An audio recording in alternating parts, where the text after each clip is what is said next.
बाळासाहेबांच्या विचाराची सोबत आहेत आम्ही. बाकी विषय काय वेगळा.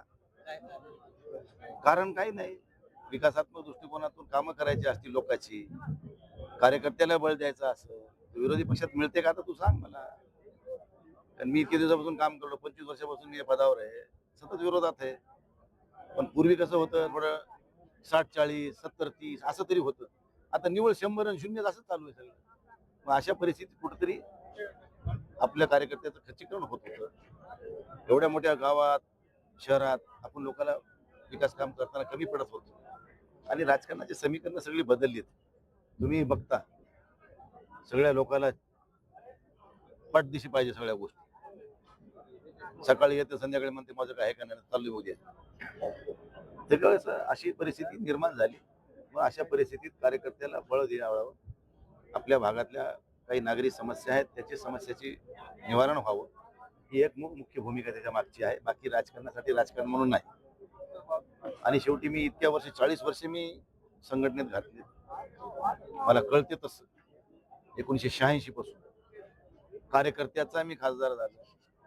त्यामुळे ह्या सगळ्या गोष्टी काम करत असताना खूप विश्वासानं केल्यात आणि ती विश्वासार्हता कायम ठेवूनच ही सगळी भूमिका घेतली. कार्यकर्त्याची मानसिकता कुठ्यातरी सत्ताधारी पक्षात सहभागी व्हावं, विशेषतः बाळासाहेबांच्या विचाराशी निगडीत असलेल्या पक्षातच जावं आणि त्या अनुषंगाने आम्ही एकनाथ शिंदे साहेबांसोबत शिवसेनेत काम करण्याचा विचार केला. पैसे जर मला घ्यायचे असतील ना, तुम्हाला सांगतो इमानदारीला, मी 22ला घेतले असते ना. इतकी वाट बघितली नाही 26 पर्यंत. 22ला मला काही मिळत होतं तेव्हा.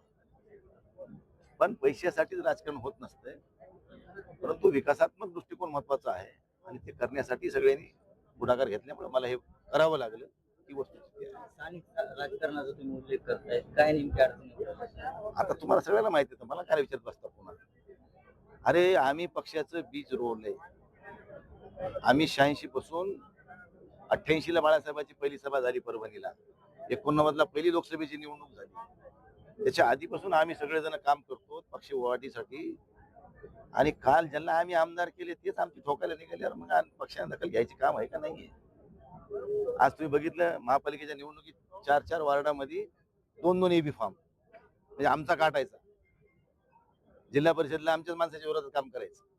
19ला माझ्याच विरोधात लोकसभेला पाडायचा प्रयत्न करायचा. पुन्हा म्हणतो की काय केलं, तुला सगळंच माहिती आहे. कोण कसं आहे, ज्याला त्रास होते त्यालाच कळत. आम्हाला काय त्रास भोगावा लागला, आमच्या कार्यकर्त्याला काय भोगावं. अरे आनेराव जिल्हा प्रमुख आहे.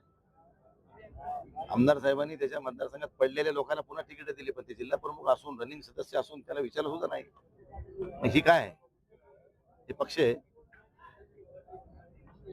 ह्या सगळ्या भावनाचा सगळा उद्रेक झाला हे लक्षात ठेवा. चलो.